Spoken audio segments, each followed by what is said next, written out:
Can Tennessee win on the road at Georgia this weekend? Yeah, it absolutely can. But what does that look like? What has got to happen for Tennessee to pull off this upset between the hedges? That and so much more. It's your Friday Locked On Vols.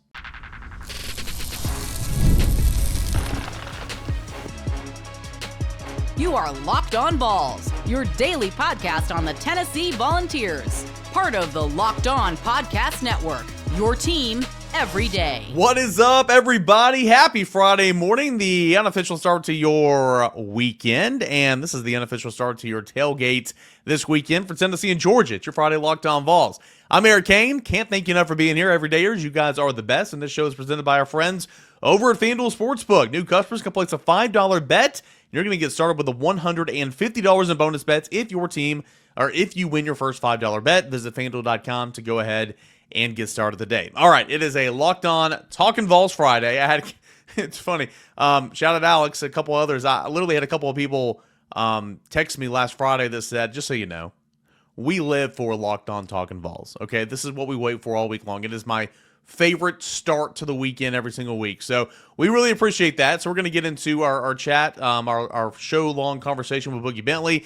We're going to go back and revisit the Locked On Talkin Vols draft right before the season started. You guys remember that? You guys remember Boogie giving me a whole lot of crap about how his team was better than my team?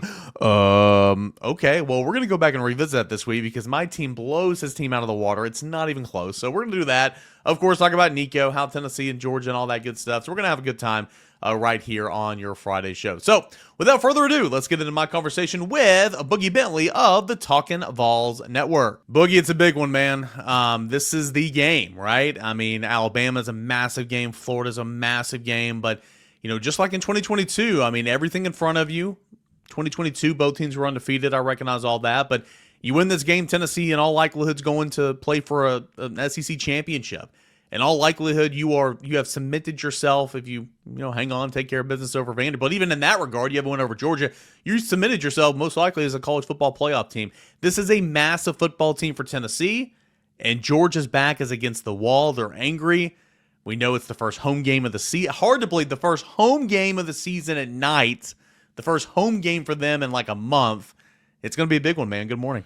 Yeah, I've been preaching all week, man. This is why you come to Tennessee. These type of games are why you come to Tennessee. Everything's in front of you. And like you said, that 2022 team, it was kind of a similar story. But guess what? I think this team, this is going to be controversial. People not going to agree. I said it the other day, They're Boogie, better. or I wrote it. I think this team's better. They are better. They are better because if this offense clicks and the defense just keeps doing what they do, Tennessee has every opportunity to go into Athens and win this game. And I get it, man. You look at the spread, you look at Vegas, you look at the ESPN FPI, everything says Tennessee has no shot. I get it. We look at history. Josh Heupel struggles on the road. Really good, man. When you sit back and look at what Josh Heupel does in Neyland Stadium, that.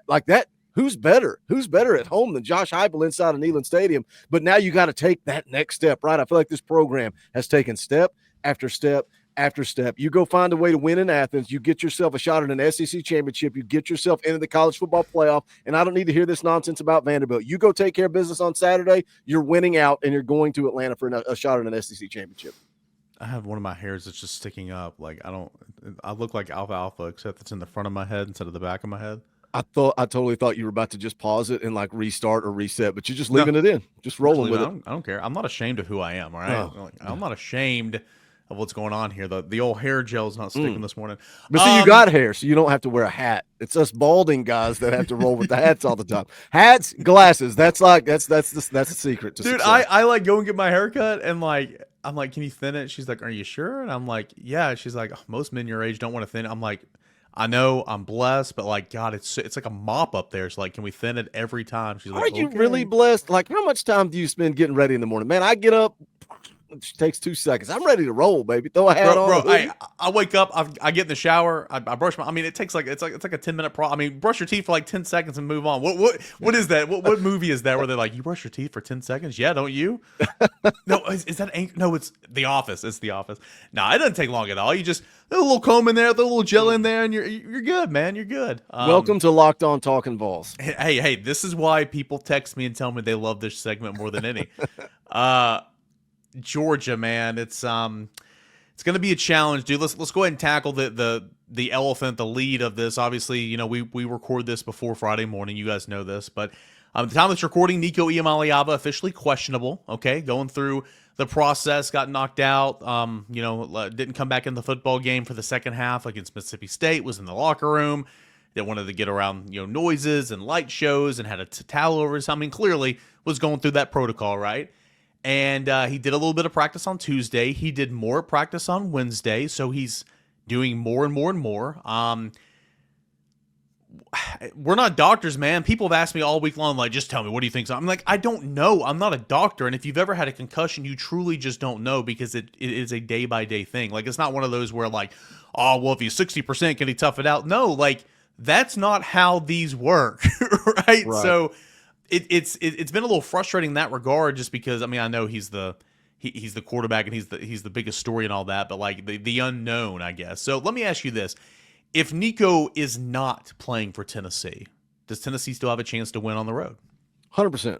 100%. And I love the video that's floating around social media when Josh Heupel comes in the locker room at halftime. Going to go with gas pipe. Let's go.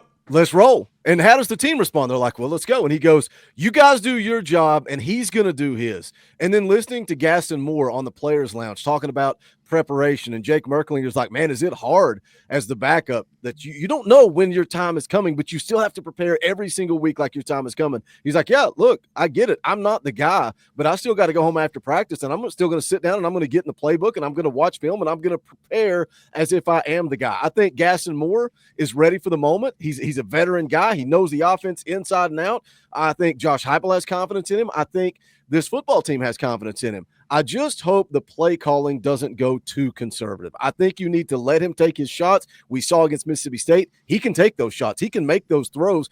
He's aggressive, man. He likes to take shots, and he kind of joked about that too on the Players' Lounge. He's like, I'm trying to stay ahead of the chains, but he's like, you know me, I'm going to take my shots when I can take my shots. It's like, go deep, and I'll find you there. The best thing about this whole Gaston Moore situation this week has been the memes. I mean, it's and I'm so glad he's embracing that too, man. It's just like, oh, yeah, I'm gonna get mine, baby. Hey, shoot, man. You know what I'm saying? Like, but he's got an arm, like man. It's not like he wasn't accurate with the football. Take your shots. Hey, that deep shot to Brew, gorgeous. And I mean, he was getting held like crazy. He underthrew the one to Squirrel, and again, just like Nico on the touchdown pass to Dante Thornton, if you're gonna miss, underthrow it. Give your guy a chance. And then there was another one to Squirrel down the deep sideline, down the near sideline. And no, you couldn't see it on the television review because I had the TV up on my iPad. And then when I watched it again the next day, you couldn't see it. But in real time, he got held hard. And so it looked like it was an overthrow. It was not an overthrow. It was a receiver getting held and all that. So, now I thought Gaston threw the ball well. I thought he did what he needed to do. And, Tennessee had a 13-point lead. He grew that. But I think Gaston's got an arm. I think where, if he's not playing in this football game, Boogie, where Tennessee will hurt is off-platform, extending plays out of the pocket, because that's where Nico excels. And Georgia's going to get after him, right? So, I mean, I think – and Gaston made one of those throws that actually got called back on a penalty, but, Nico excels in that regard. And I think that's somewhere where if it is Gaston on Saturday, that the offense might not be as potent or – might not have the potential to move the sticks, whereas with Nico it could. Yeah, I mean, look, when some of the people that get maybe a little bit too emotional on game day, when Nico was struggling early in the year and they're saying put Gaston Moore in, and those of us that maybe are a little less emotional are saying you're crazy. Like, Nico is QB1 for a reason. We want Nico to play on Saturday. But, I also kind of question too, we talked all about how, he had probably played 8 good quarters of football. The second half of Alabama was good. I thought Kentucky was a really good game, and I thought he looked good in the first half against Mississippi State. So how does that rhythm that he was starting to get into, how does that click, or where is he at based on the way practice has played out this week? And, you mentioned that he practiced on Wednesday. He was in full pads. He went through team, obviously no contact, but I still like that he's out there on the practice field. That's encouraging. But when you've got this unknown, and like you said, we're probably not going to know, Nico's probably not going to know till Friday at the earliest, how does that impact him if he is the guy that goes? But again, he's QB1 for a reason. We want Nico to play. But if it is Gaston Moore, next man up, let's go beat Georgia. Why not? Nothing delivers comfort and joy quite like the unrivaled quality and taste of Omaha Steaks. This year, skip the holiday hustle and bustle and save 50% off gourmet gifts site-wide at omahasteaks.com. Plus, get a $30 reward card when you shop early and score an extra $30 off with the promo code COLLEGE. With 5 generations of experience, they consistently deliver the world's best steak experience, and the gifting experts at Omaha Steaks have made it easy to deliver the perfect gift in thoughtfully curated gift packages starting at $89.99. From legendary steaks to mouth-watering desserts and more, save 50% off statewide at omahasteaks.com. That is 50% off site-wide at omahasteaks.com. Plus, our listeners get an extra $30 off with the promo code COLLEGE and a $30 reward card when you shop early. That's 50% off at Omaha, OMAHA steaks.com, and an extra $30 off with the promo code COLLEGE. Minimum purchase may apply. Big shout out to our friends over at Omaha Steaks. And I do want to give a shout out to our friends, as always, over at Home Field Apparel, the exclusive apparel sponsor of Locked On Vols. Football season is here. Boy, it is almost come and gone, right? We can feel the change in the air. It smells like fall. It smells like football. You gotta love it. And to be sure to be decked out in the nines this fall at Neyland Stadium, you gotta check out Home Field Apparel. They've got these can't miss kickoff 2024 campaign where you can get these football boxes, coaching jackets, bomber jackets, and so much more. These football boxes include 3 never-before-seen items for the University of Tennessee that are not available anywhere else. They're curated so fans have new gear all season long, suitable for all weather conditions. Yeah, because we live in East Tennessee, and East Tennessee doesn't know what it wants to be the next day when it grows up. That's the weather here, but you gotta love it. Plus, these Platinum Box VIPs, you receive additional exclusive items like a new hat or ringer, VIP koozie. That Platinum Pass also guarantees 20% off early access to Tennessee football releases throughout the 2024 season. So no more missing out on Home Field Apparel just because it is sold out. Home Field Apparel, the premium collegiate brand based in Indianapolis, focused on creating incredibly comforting, officially licensed apparel with vintage college designs. They are beautiful, these Tennessee designs. You don't want to miss out. Go to homefieldapparel.com today to get started. That's homefieldapparel.com. Homefieldapparel.com today to go ahead and get started. You know, I know it might just be coach talk or whatever. Like, you prepare as if you're the starter, but I mean, that's a real thing. Like, you know, what you're talking about, Gaston Moore says on the players line, you come back, you watch tape, you study.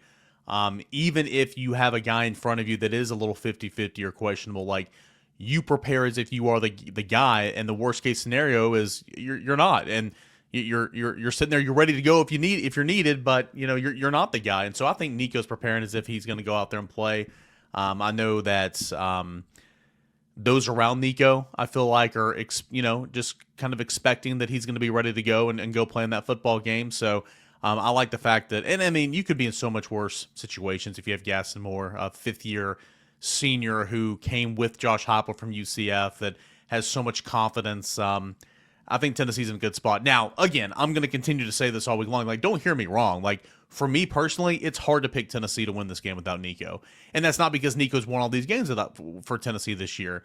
But I feel like you need to go make a play. I feel like you're going to need to go get you one at some point.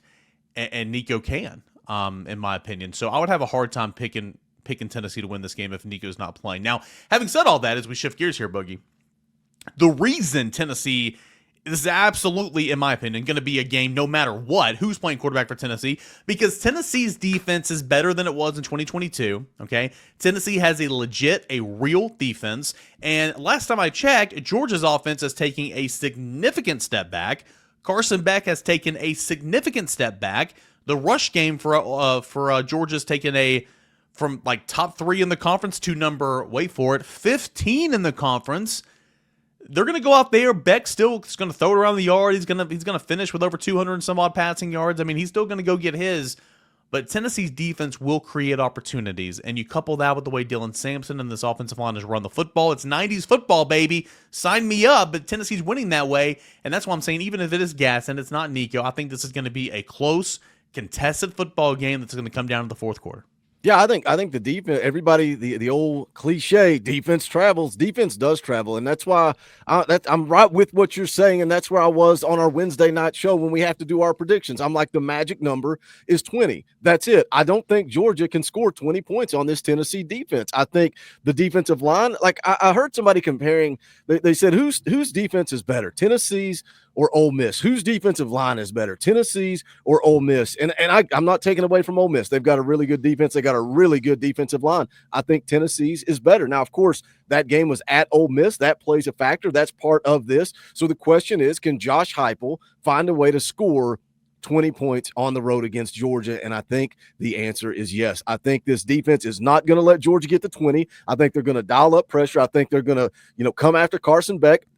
Something that confused me is I listened to you guys, the Rocky Top Rewind. You had the Georgia beat writer, whoever he was, talking about this Georgia defensive or offensive line being banged up. My next door neighbor, huge Georgia fan, he was talking about this Georgia offensive line being banged up. However, the injury report comes out. I don't see any Georgia offensive linemen on it.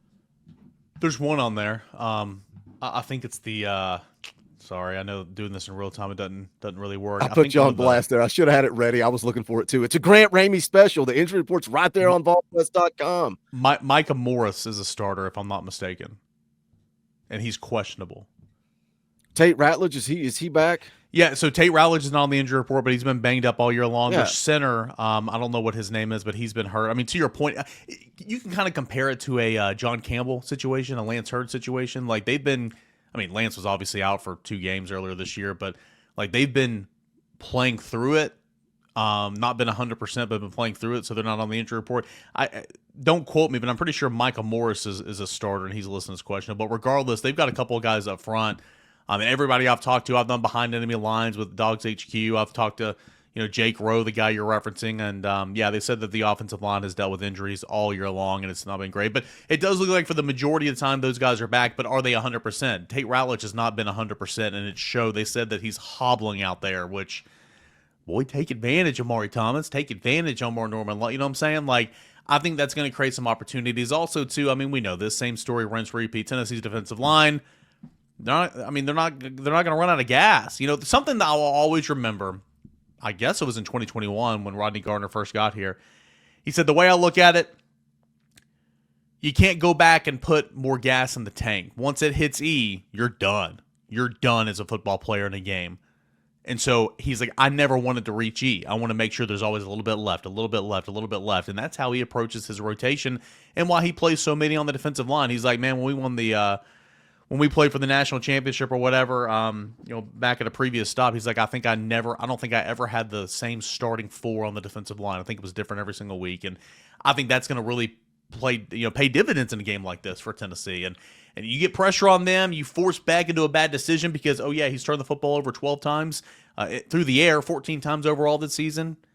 Create opportunities for your boy Willie B, for McCoy, for all those guys. Go out there and get the football and set up your offense in short field positions and go take advantage. Yeah, you got to get back to stopping the run too, man. That's like, in order to put Carson Beck in those situations where he's going to make mistakes, and James Pierce or Tyree West, if he goes, whoever, pin your ears back and get after him. You got to stop the run, and that's something that Georgia struggled to do. They're not very good running the football. 104th in the country running the football. That's what, shout out to my neighbor once again, diehard Georgia fan, and I was talking to him this week, and he's like, man, everybody wants to blame Carson Beck. He's like, we cannot run the football, so Carson Beck has to go out and do it all, and teams know it, and that sets up Georgia for failure. I think Tennessee has a shot in this game. Can they get to 20? Do you think that's the magic number? I don't think Georgia scores 20 on Tennessee. I just don't see it. But you struggled to stop the run the last 2 weeks. Does that trend continue against Georgia? So my question about the last 2 weeks, and don't get me wrong, go back and watch tape. You don't have to be a football expert to know that misfits, poor angles, that's hurt Tennessee the last 2 weeks in the front seven and a little bit in the secondary. But there were some light boxes. Tennessee played, I don't know if anybody knows, Tennessee played some dime the other night. It was just one series, but you had Boo Carter, Christian Harrison on the field at the same time. You had Arian Carter, I think it was actually Jalen Smith, was the lone linebacker. Tennessee had 6 defensive backs. Lighter boxes because Kentucky, as bad as it was, because Mississippi State, for it's not the best offense in the league, felt like the only way that they could beat Tennessee if they chunk them through the air. So Tennessee's priority was on stopping the pass the last 2 weeks. And, 94 yards passing against Mississippi State. I forgot what Vandergriff had the other day, but, it wasn't a whole lot. Tennessee, I feel like the focus is going to go back to stopping the run as it should. Now, you still got to take better angles. You got to get your gap integrity, all that type of stuff, because I don't feel like it's been where it needed to be the last 2 weeks. But Tennessee's got to do that. Can Georgia score 20 or more? Yes, because as bad as Carson Beck has been, he's still Carson Beck. He's still got plenty of ability. He's still averaging, 250 some odd passing yards a game. Like, he's still throwing for a lot. I think it's going to be a challenge. If any team's going to score over 20 against Tennessee, it's going to be Georgia this week. But I'm not saying that's a slam dunk. I'll say no because of just the track record at this point. But can Tennessee's offense get up over 20, especially if it's a backup quarterback? I don't know, man. We'll have to see. I just think that the defensive line's got to be key in this game. They got to force Beck into turning it over. Georgia does not have the security blankets of Bowers and McConkey. There's no George Pickens out there. There's no Darnell Washington out there. It's Carson Beck trying to do everything. And so far, that's been a recipe for disaster, Boogie. I think it comes down to Nico Iamaleava. This is his moment. This is your moment, 8. If he's healthy and he plays, I think he can go down there and make enough plays to get us to 20 points. That's the magic number, man. That's my predictions. Prediction is 2017, and I think Nico plays, and I think we're off to the races. So you're picking Tennessee to win 20-17? I can't pick Georgia. Eric, you know what I say? You know the old phrase, you know the old clip. I wish you had it here so that we could say there are no good Georgia fans. Eric, there are none. I've already seen what you're about to say in the future. You're going to call them good boys and tell them that they bark like dogs. So I already Spoilers. Sorry. Spoilers. Oh, don't let them know what's the phrase? Don't let them see how the magic happens. Something about cooking. See, I never know these phrases. Don't let them see how the what is made. Don't let them see how the pie's made, cookies made. Don't show them the ingredients. I don't know. Terrible. That's terrible. I don't know. I try to stay out of the kitchen. Boogie. So I'm going to pick Georgia to win just because there's too many things. There's too many things pointing to Georgia. Just way too many things pointing to Georgia. I think it's going to be close, and I think Tennessee can absolutely win this game. And if Nico plays, I'll feel better about Tennessee. I will pick Georgia solely to give the team some extra motivation because they're all watching Locked On Vols, right? Nah, you guys can point at me and call me names. I don't care. That'd be fine. I hope Tennessee wins. That'd be so great for everybody involved with this show. It'd be awesome. I'm going to pick Georgia to win. Hey guys, I want to give a shout out to our friends, our proud presenting sponsor as always, and that is FanDuel Sportsbook. Get ready to tackle the NFL action with FanDuel. It's America's #1 sportsbook because right now, new customers, they can bet $5 and get $150 back in bonus bets if your team wins. The FanDuel Sportsbook can give you app gives you everything you need to do to have live bets all in the NFL all in one place. So when you get a hunch in the middle of the game, you can check out the latest stats, view the live play-by-play, and so much more on the same page where you place your bets. Just visit FanDuel.com to go ahead and get started today. FanDuel.com to get started today. Hey, that line, you got to be paying attention to it, especially today, especially tomorrow. If any more news about Nico Iamaleava drops, that line will be affected. So right now, I believe it's 9.5, maybe 10 over at FanDuel. It's been changing, kind of going back and forth all week long. I know that total's down at 48.5. I kind of like the under. Unders are no fun, but I kind of like the under in this football game. What say you? You can check it out over at FanDuel Sportsbook. So get started with $150 in bonus bets if you win your first $5 bet. That's at FanDuel.com. Never waste a hunch and make every single moment more at FanDuel, the official sportsbook partner of the NFL. Having said all that, leads me into my next topic here. Boogie, are you in agreement with me that in this week's rankings, now, they talk out of both sides of the mouth. They play both sides of the fence, obviously, because it is an ESPN made-for-television production, and they got to stretch it out through the month of November. But what the committee told us on Tuesday night, Tennessee, you lose, you're out. The fact that Indiana, who has the 100th strongest strength of schedule in the country, the fact that BYU, those two teams jumped Tennessee, even though Miami and Georgia lost. That was in front of Tennessee. Tennessee State put at number 7. That is ridiculous. You look at the combined records of what Indiana's done this year, home and its wins. Goodness gracious, it's bad. The committee also was doing a make good for ranking BYU and Indiana too low the week before. But what it told me Tuesday night, Boogie, was Tennessee, you lose, you're out. 100%. I just made a video on this yesterday morning talking about it because it's comical what you just mentioned. The two teams that jumped Tennessee, why did you jump? Like if you made that argument last week, if Tennessee was ninth and BYU and Indiana were in front of Tennessee, I'd be like, okay, I can understand your argument. They're undefeated, so you want to rank them ahead of them. But now you're trying to fix things. You're trying to fix things because Miami lost and Georgia lost. So it's like, well, we got to leave Tennessee down enough. That way we can bounce them out. They'll be outside the bubble looking in. That's all you're doing. It's manipulation. The Michigan AD is over the committee. Are you kidding me? It's nonsense. I said in that video, you can go 12-team playoff. You can go 24, 48, 56, or 172-team playoff. It's never going to be right when there's a human element involved, when emotions are involved, when I'm an AD here, I'm an alumni of here. You're never going to get it right. And I always go back to, man, go with on-field results. If push comes to shove, that's why I get so irate over the Alabama thing in 2022, or even the Alabama. If Alabama gets in the college football playoff and Tennessee and Alabama are both 10-2, that's a joke. That is a joke. When you have an opportunity to say these two teams played each other on the field, the winner on the field should always get in over the team that lost. Period. Point blank. You're never going to change my mind. I don't care about schedule, strength of schedule. I don't care that it was in Neyland Stadium. You played a game. Tennessee won. They deserve to get in over Alabama. Period. The end. But just go beat Georgia. None of it matters. I got news for you. You're right about that. I got news for you too, though. I mean, they might get in this situation, but Alabama at 10-2, Tennessee 10-2, Alabama 10-2. Alabama will be seated higher than Tennessee, no doubt about it. That's just going to happen because everybody loves in some Alabama right now. And then, like, going back to your point, like, what about BYU's needing a defensive holding call to beat your rival who's below 500? Gave you motivation to say, oh, well, we should really put them, 4 or 5 spots ahead because they really showed us this weekend. What about beating a horrendous Michigan team where you couldn't score in the second half? Gave you confidence, like, oh, well, we need to bump them up a couple spots this week. Committee's a joke. I mean, it is. It always. You're right. There's a human element to it. There's emotions involved. But again, I think some of this is manufactured, and I think some of this is intentional because they've got to stretch this thing out for a month. And you're right. Leaving Tennessee where it is would be so easy to boot them out. Just boot them out because if they were up there at number 2 or number 3, it's like, okay, well, we got to knock them down to like 9 or 10. They're still in the field, so. I struggle with the committee just talking out of both sides of their mouth, and I can't stand it. So we'll see what happens. Grant Ramey's told me a million times this week, college football is wild and crazy. Something will happen you don't expect. He does not think this is an elimination game. But if you go truly off of Tuesday night, this 100% is an elimination game for both teams. However, the caveat there is the committee will value something different next week. So I will say that.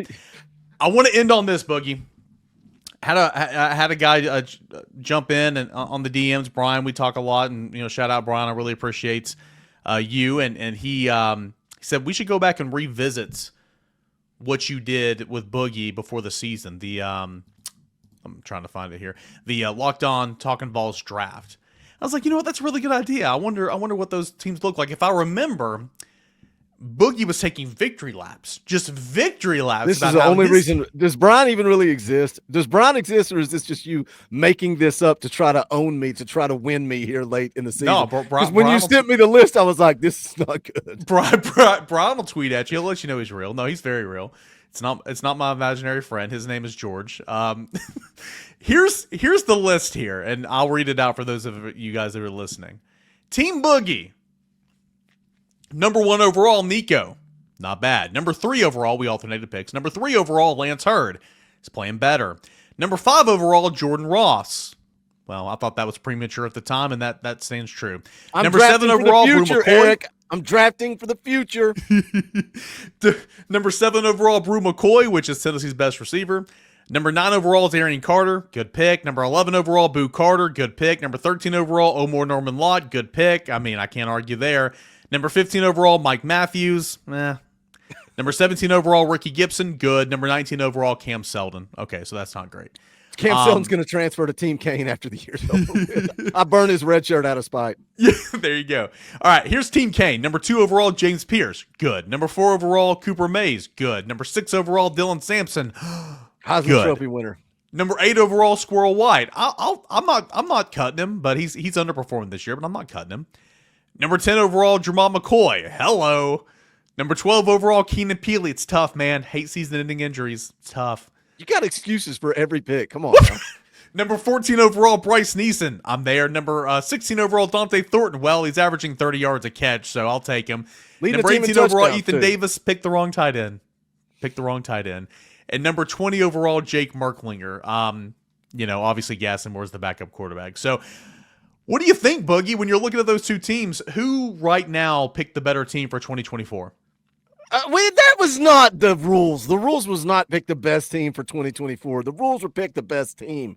I've got a team built for the future. Look at my top 3 guys. Nico, is he going to be defined? Oh, if he goes and beats Georgia, I mean, he only beat Georgia, Alabama, and Florida in the same season. Yeah, what a wasted pick. Lance Hurd, I'm sorry he wasn't healthy in camp. Now he's healthy and he's playing good football. Jordan Ross is going to be the future James Pearson. I took him 3rd pick. You took James Pearson 1st, and he's done after this year. Brew McCoy, dog. That's our team leader. That's why we drafted him. And then we drafted for the future. Arian Carter, Boo Carter, Mike Matthews, Ricky Gibson. We are drafting for the future. Team Boogie still rides off into the sunset with a victory against Team Kane, who, man, Keenan Peely. You're Parson Breck when she's running for that seat on city council, and it's like, all right, we got to go spin this. Let's go work the crowd. We got to spin this. That's what you're doing right now. Listen, I think I even said this after the draft. Like, Team Boogie, yeah, 2025, boy, that's a great team, man. Awesome team. 2024, and to your credit, I think I said make it your own. You certainly did. 2024, my team is winning hands down. It's not even close. We have a couple of misses here, obviously. Jordan Ross, for 2024's sake, Jordan Ross is a miss for you. Mike Matthews is a miss for you. Cam Selden. A miss for me would be Jake Merklinger. Ethan Davis, I guess, technically. But those are my last 2 picks. I ran away with it. I won the draft. Had a whole lot of fun. And Brian mentioned that, and I'm like, I need to go back and look at these teams, because I remember you were just talking all this ish about how your team won, and I'm like, I wasn't the only one. The chat agreed with me. I don't think you put enough love on Dante Thornton as late as you took him, man. Leading the team in receiving yards and leading the team in receiving touchdowns. And at the time, everybody's saying, "Why are you taking Dante Thornton?" I like that pick. I am a Thornton guy. I am going to stand on that business that Thornton is the dude, and look at him here. He's a dude. All right, we messed around. We had some fun. We talked a little bit of everything. Big thing about it is this weekend, Tennessee going down to Georgia. Gotta handle the environments. Can't have procedural penalties. Got to run the football. Got to play defense. Got to go make some plays. Can't wait to see what happens, man. I'm excited about this game and excited about what Tennessee could be leaving Athens. Whew, if you win this game, first win of the series since 2016, first time Tennessee's swept your big 3 since 2016. Yeah, 2016. I think so. Yeah, that's right. Florida, Georgia, Alabama, because you lost to Vanderbilt. Yeah. Oh, God. I know, because you lost to Vanderbilt, South Carolina in that year. It was such a bad ending.